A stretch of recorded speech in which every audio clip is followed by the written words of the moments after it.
Bonjour à toutes et à tous et bienvenue sur La Passion du Rail. Aujourd'hui, le deuxième épisode dans la série Brève et on va parler du projet non abouti de locomotive atomique.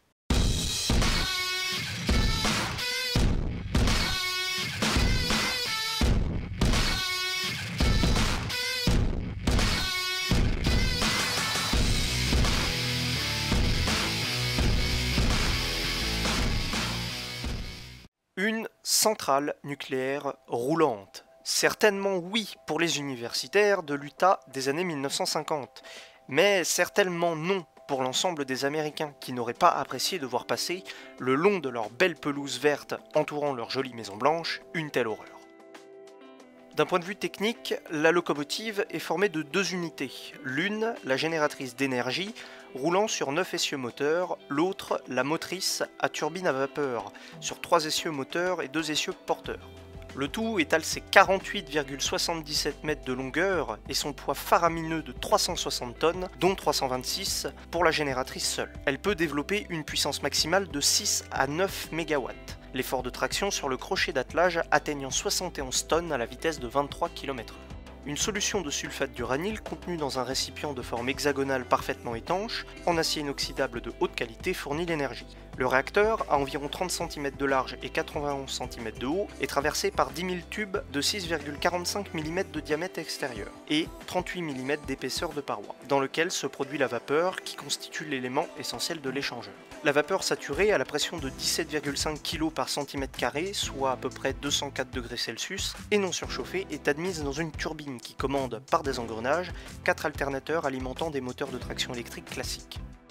Fort heureusement, des précautions minutieuses sont prévues dans le projet contre les dangers d'émanation radioactive. Le réacteur est à double paroi, de manière à permettre une circulation d'air et d'eau et de produits détecteurs de radiation propres à déceler des fuites. Les tubes de l'échangeur sont aussi à double paroi. Le réacteur est logé dans un blindage de 180 tonnes d'acier, assurant, en cas d'accident, déraillement ou collision, une protection contre la rupture du récipient, contenant le liquide réacteur.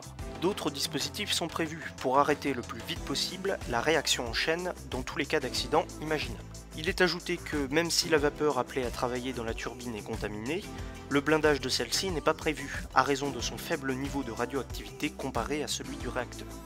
On pense enfin que si l'établissement de la réaction en chaîne est une opération longue et délicate, nécessitant un opérateur entraîné et expérimenté disposant d'instruments de mesure de haute qualité, il faudrait une demi-heure au plus après la prise de service de l'agent pour l'obtention d'une puissance égale à 1% de la normale. Puissance évidemment très faible, mais dont l'augmentation sera ensuite facile et rapide, d'après les promoteurs de l'idée. Toutefois, au repos, la réaction sera arrêtée, mais demandera une surveillance très sérieuse et très minutieuse, on n'en espère pas moins pour la remise en route de la machine. La locomotive atomique coûterait en prix de revient le double de celui de 4 locomotives diesel de puissance équivalente sur 10 ans d'utilisation.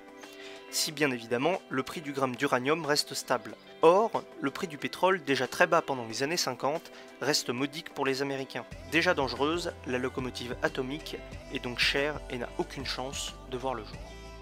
Dans d'autres pays, on rêve de cette locomotive, notamment ceux comme la France qui n'ont ni pétrole ni charbon, mais des idées. Le célèbre savant et chroniqueur de l'époque Albert Ducrot se passionne pour cette locomotive atomique, mais constate son handicap, le prix de revient élevé de son énergie de traction. Même en renonçant à l'uranium 235 pour le plutonium, plus facile à obtenir, il coûte, d'après le savant, environ 1 milliard de francs le kilogramme. La locomotive atomique est encore très loin du chiffre qui la rendrait compétitive.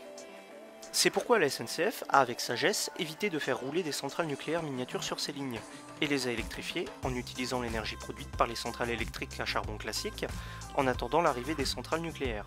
En conclusion, on est bienvenu malgré tout à l'énergie nucléaire, surtout en France, où nos TGV, nos métros et nos trains de banlieue utilisent une énergie électrique venant à 80% environ des centrales nucléaires.